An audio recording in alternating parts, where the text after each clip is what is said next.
Maxi, first time seeing you since back from America. Obviously, first question I want to ask you is what that experience was kind of like, being out in America. Like you said, it was your dream to go out and experience that fight week. How was it?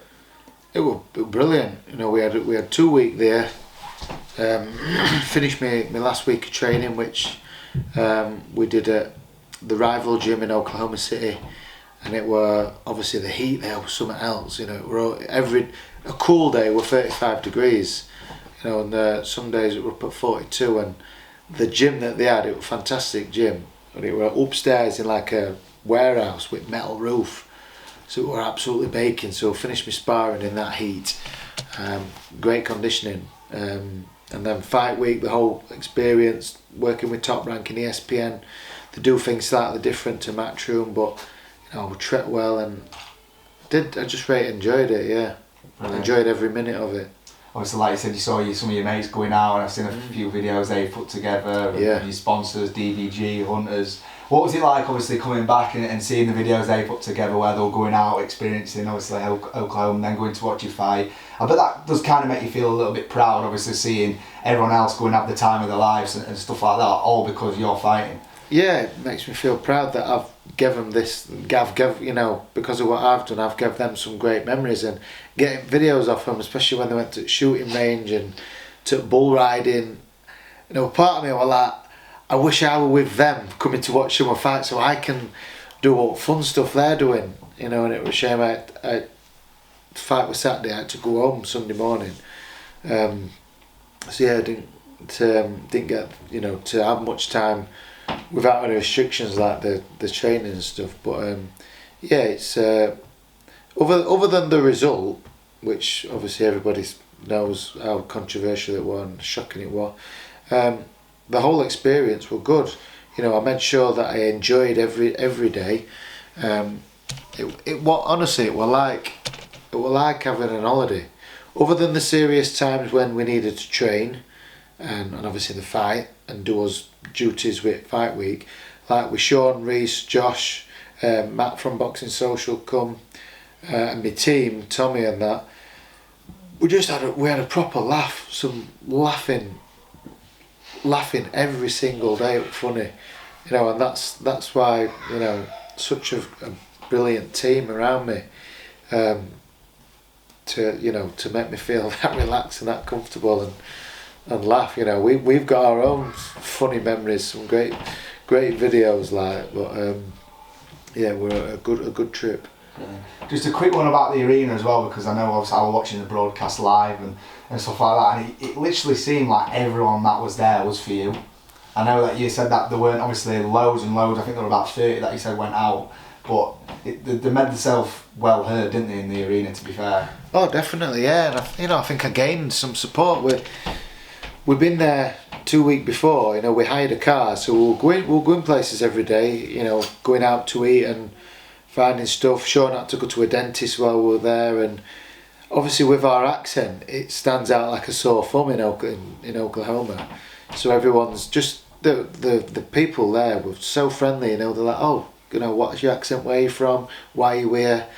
And because Shawnee in Oklahoma, where it was, they don't have, you know, many big events like that, especially with ESPN Top Rank. So everybody in town knew about this boxing event, and quite a lot of people were there.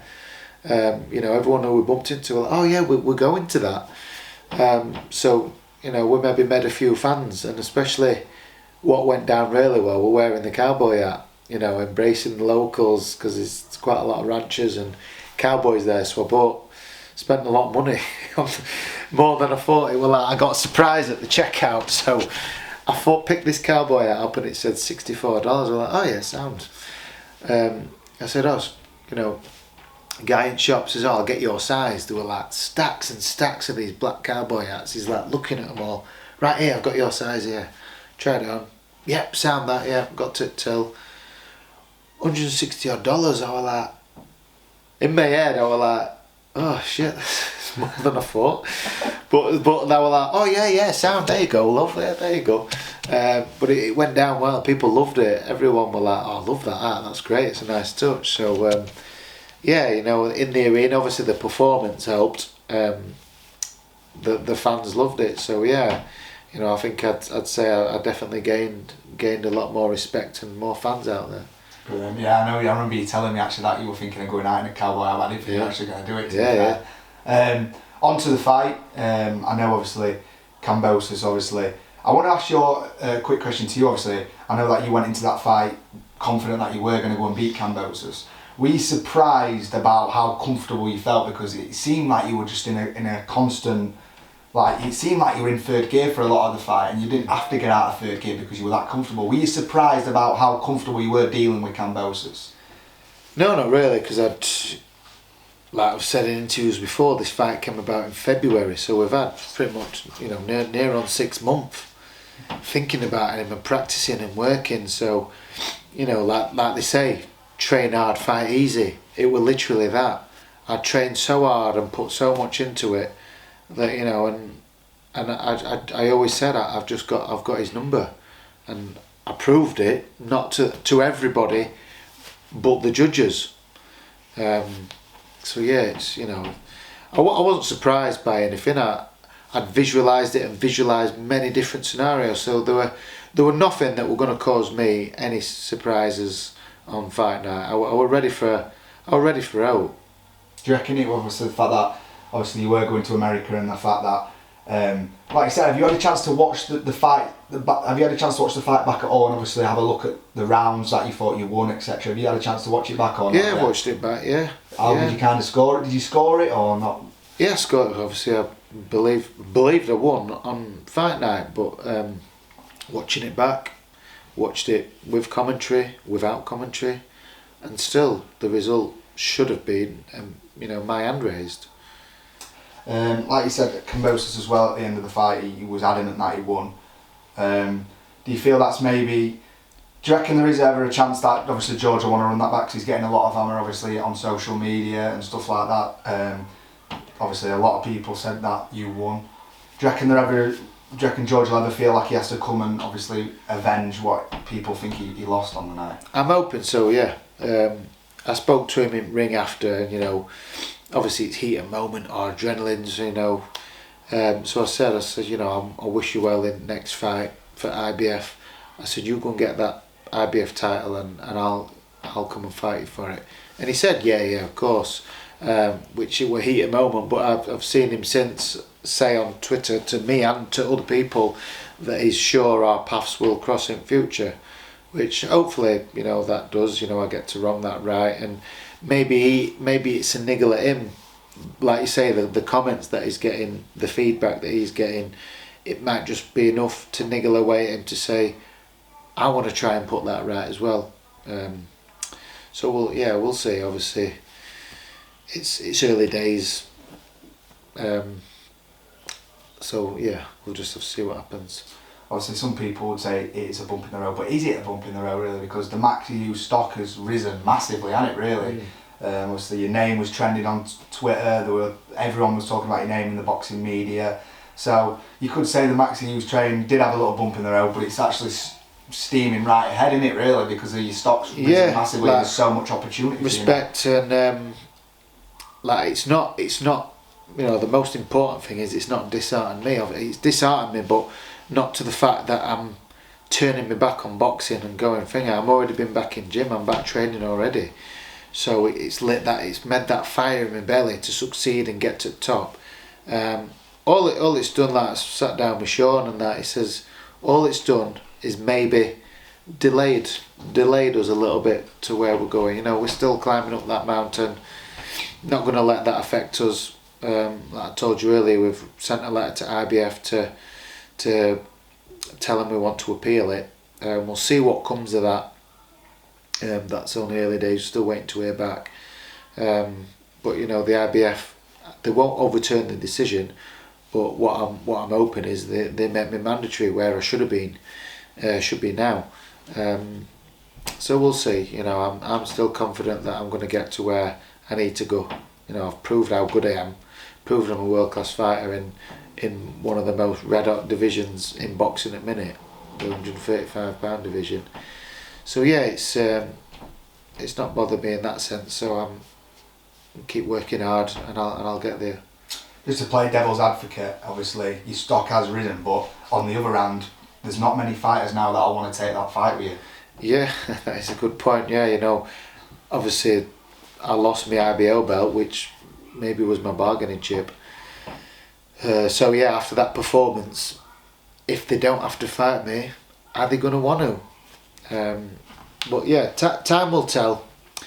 You know, hopefully my team can get them big fights. Yeah, so time will tell on that. Have you had a chance to obviously come back and obviously catch up with Steffi and Sean about what's next? I know that you've obviously just come back and, do you know what I mean, you're obviously spending some quality family time with the kids and stuff like that, but have you had a chance to speak to Steffi and Sean and think about when you'd like to be out next? Yeah, I do want to be out before end of the year. Yeah, I'd like to be out back end it at least before Christmas. You know, my body's fresh. I'm ready to go. Like I say, I'm back in gym already. Caught up with Steffi and Sean. So, and we're in talks as well with Lou DeBella, who we've signed with.